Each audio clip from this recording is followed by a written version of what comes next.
আজি দেশৰ ৭৯ সংখ্যক স্বাধীনতা দিৱস। সমগ্ৰ ৰাজ্যৰ লগতে শোণিতপুৰৰ তেজপুৰতো স্বাধীনতা দিৱস উদযাপন কৰা হয়। তেজপুৰৰ ঐতিহাসিক নেহেৰু ময়দানত স্বাধীনতা দিৱসৰ পতাকা উত্তোলন কৰে অসম চৰকাৰৰ স্বাস্থ্য পৰিয়াল কল্যাণ তথা জলসিঞ্চন বিভাগৰ মন্ত্ৰী অশোক সিংহলে। স্বাধীনতা দিৱসৰ পেৰেডত অংশগ্ৰহণ কৰে অসম আৰক্ষী, সীমা সুৰক্ষা বল, ITBP, কেন্দ্ৰীয় সংৰক্ষিত বাহিনী, গৃহৰক্ষী বাহিনীৰ লগতে বিভিন্ন স্কুল কলেজৰ NCC আৰু স্কাউট এণ্ড গাইডৰ ক্ৰেডেটসকলে।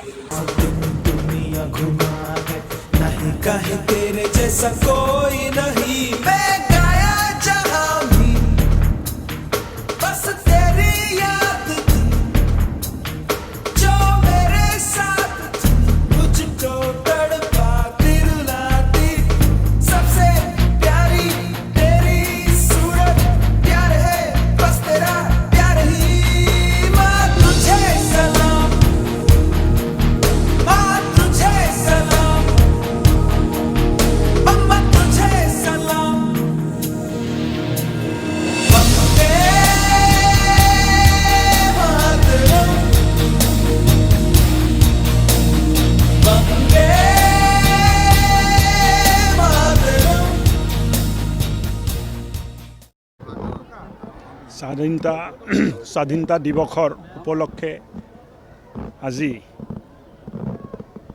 শোণিতপুৰ জিলাৰ সদৰ তেজপুৰত পতাকা উত্তোলন কৰি মই গৌৰৱান্বিত হৈছোঁ আৰু আজি স্বাধীনতা দিৱসৰ দিনা সমূহ অসমবাসীক মই শুভেচ্ছা জনাব বিচাৰিছোঁ।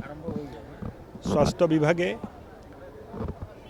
অহা ছেপ্টেম্বৰ মাহত অসমৰ প্ৰতিটো সমষ্টিত এক মেঘা স্বাস্থ্য মেলা আয়োজন কৰিব, যাৰ জৰিয়তে 18 বছৰৰ কম বয়সৰ শিশু, কিশোৰ আৰু যুৱক যুৱতীসকলক আমি স্বাস্থ্য পৰীক্ষা কৰিম আৰু 50বিধ বেমাৰী আমি চিনাক্তকৰণ কৰি পূৰ্ণ চিকিৎসা কৰাই তেখেতসকলক সমাজ জীৱনত এক সুস্থ জীৱন যাপন কৰিব পাৰে এইভাবে আগবঢ়াই দিম।